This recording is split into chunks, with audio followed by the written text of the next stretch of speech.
was a measure እግዚአብሔር አምላክ ትልቅ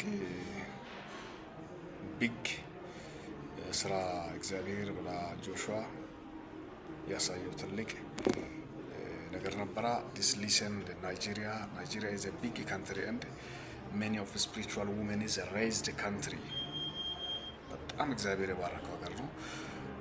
እግዚአብሔር አምላክ ጆሹዋ መቃብር በራሱ ሲሰራ ራሱ መቃብር የሞተውን ሲያነሳ የእግዚአብሔር መንፈስ ይህንን አሳየ። ሰው መቃብር ላይ በጆሹዋ መቃብር ላይ የሞተው ሰው ሲቀመጥ ሲያስቀምጡ ከዛ በኋላ የሞተው ሰው ወደ ነፍሱ ሲመለስ ያ ማለት መጽሐፍ እንደምናገር አንድ የሞተው ሰው የኤልሳ አጥንት በመቃብር ውስጥ ላይ ሲነካ ከዛ ህየው እንደሚሆን በናይጄሪያ ምድር ላይ በጆሹዋ መቃብር ላይ የሞተው ሰው ሲቀመጥ ከዛ በኋላ ያ የሞተው ሰው ተመልሶ በሬይዝድ አፕ የሆነበት ሁኔታ የእግዚአብሔር መንፈስ አሳይቶኛል። ስለዚህ so Nigeria is a big and so many blessed spiritual prophet and spiritual men is raised country. I send this message for Senegal Church of All Nation peoples and all nation leaders and the followers and all of them now. Somebody is dead, then the body is lies on the tomb of the Joshua.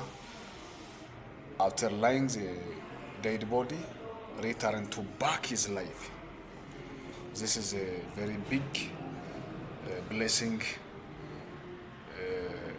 message that is for that country that the Lord is give. Now Joshua is not dead. His body or his legacy is work 2 days. So something is happening. Somebody is die. When the dead body is lies on his tomb, return to back his life.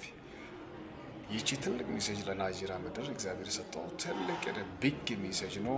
አንድ የሞተው ሰው በጆሹዋ መቃብር ላይ ሲቀመጥ ሲያስቀምጡ ተመልሶ ህያው ሆኖ ሲነሳ መንፈስ ቅዱስ ያሳየው ትልቅ ሜሴጅ ነው። ስለዚህ እግዚአብሔር አምላክ ሊጠቀም በሚፈልግባቸው ሂደት ላይ እንደዚህ ነው። ይሄ መጽሐፍ ቅዱስ የሚናገር ነው። ኤልሳዕም በሞተበት ጊዜ አጥንቱን በኤልሳዕ አጥንት ላይ በመንካት አንድ የተቀበረው ለቀብር ላይ ሲቀበሩ ያመጣው ሰው ተመልሶ ይየው እንደሆነ ዛሬም ቢሆን እግዚአብሔር በኃይል የቀባቸው ሰዎች እንደዚህ የእግዚአብሔር መንፈስ ይጠቀማል ይሰራባቸዋል ማለት ነው። So God of the power is work 2 days and 4 of it.